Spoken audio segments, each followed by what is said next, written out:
Long before the pandemic, Central Florida was in an affordable housing crisis, in a wage crisis.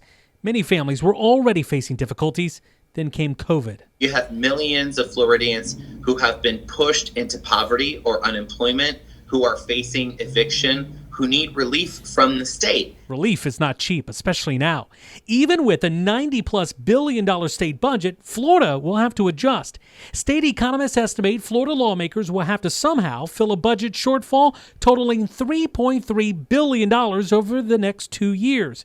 There's already debate over at least two ways of getting there. For me, I welcome budget cuts. I think there's too much government in Florida. I will be looking for opportunities to eliminate things that we simply don't need anymore or we can't afford. We need to look beyond where we have been and just talk about cutting and talk about going back and raising revenue to cover the shortfall. There's absolutely another way. What we have to do is we need to be bold to seek revenue solutions. Call them the recoup cash and cuts plans, if you will. If you just do 1, 2, maybe 3% budget cuts across the board for every agency, that's $1.6 billion right there. It should be actually pretty easy. Republican State Representative Anthony Sabatini says cutting cash from state agencies and lawmakers' own pet projects could be key. They're not bad items. They're for a good cause, but they're not the role of government. While Governor DeSantis vetoed nearly $1 billion from the 2020 budget, Republican colleagues say even agency and member cuts won't amount to much. A sophisticated budgeting process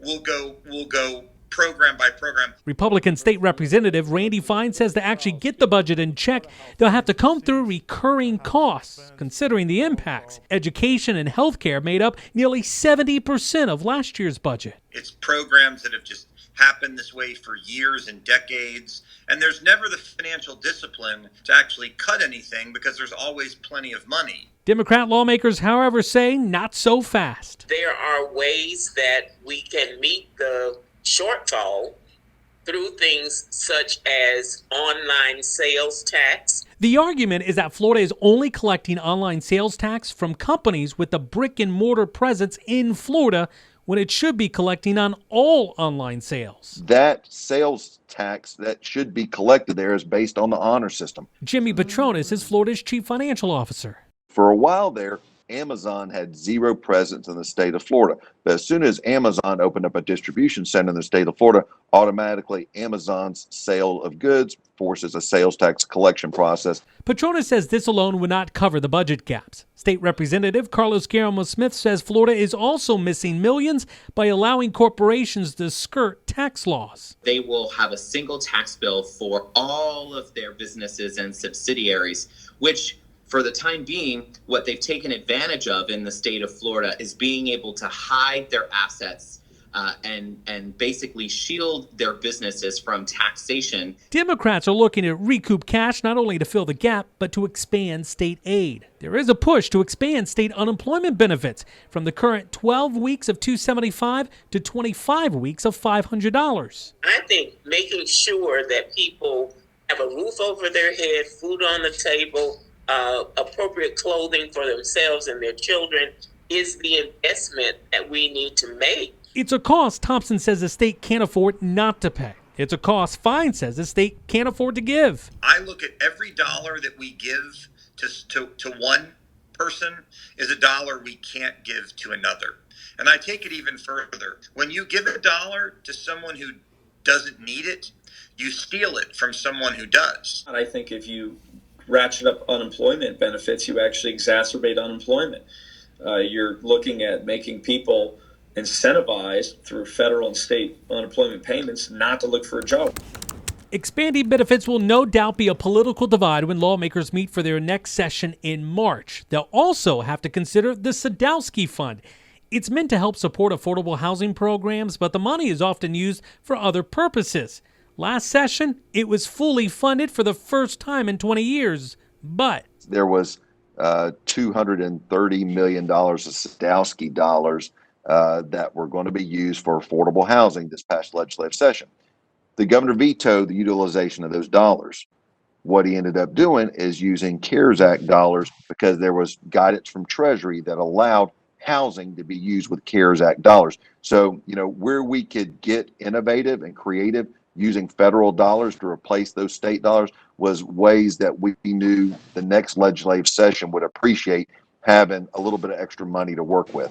And getting creative is what lawmakers will have to do. This is why it's really important that we think outside the box and take this budget gap seriously. Greg Angel, Political Connections. For nearly a year, we've shown you the problems riddling Florida's unemployment system. Even after Florida Department of Economic Opportunity spent $125 million to meet the overwhelming demands, historic claim requests, and surging calls for help, problems remain. If it wasn't for my mother-in-law helping us pay the rent, I'd probably be living on that chair right there. Mindy Weiss says she's not gotten a dime from DEO in some 4 months. She and others are still waiting. It's very frustrating because a system should be designed to work. We've paid out $4.4 billion in the state's unemployment trust fund. DEO leaders told the state Senate Select Committee on Pandemic Preparedness this afternoon that it can get a system to work, but there's a cost,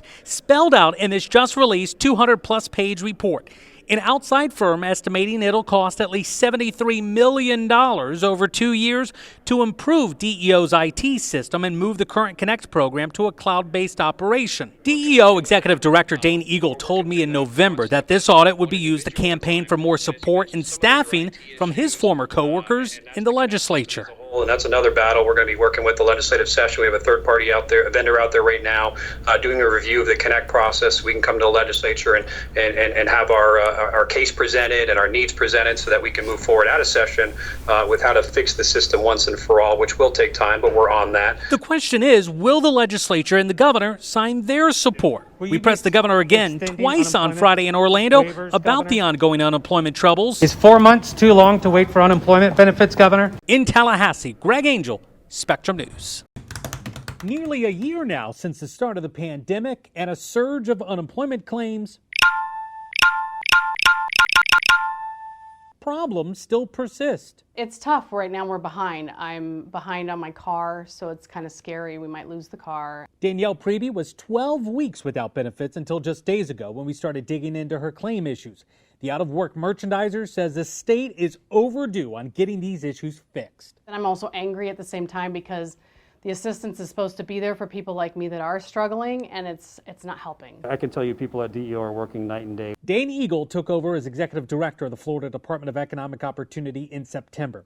And now his third interview with me since that time, he says the agency is making progress. We've processed 97% of eligible claimants. I know the 3% out there that are dealing with issues are frustrated when they hear that, but that's our focus, making sure that we do get to those 3%. Those 3% of problem claimants represent more than 75,000 people still waiting to get paid, many waiting months now with stuck and stalled claims. If a claimant has a more complicated issue that requires adjudication, that needs to go to our adjudication staff who are working behind the scenes tirelessly to fix those issues. But Eagle says with the system understaffed and out of date, the fixes can only go so fast. He's pushing lawmakers for more money to hire more employees on top of estimates that it could cost $244 million over the next 5 years to fully replace the faulty system. The backlog in some issues, that takes more experienced staff because Connect won't do it for them. We need to make sure our staff can go in and do so. So we're proposing and asking for over 430 more employees. We've already added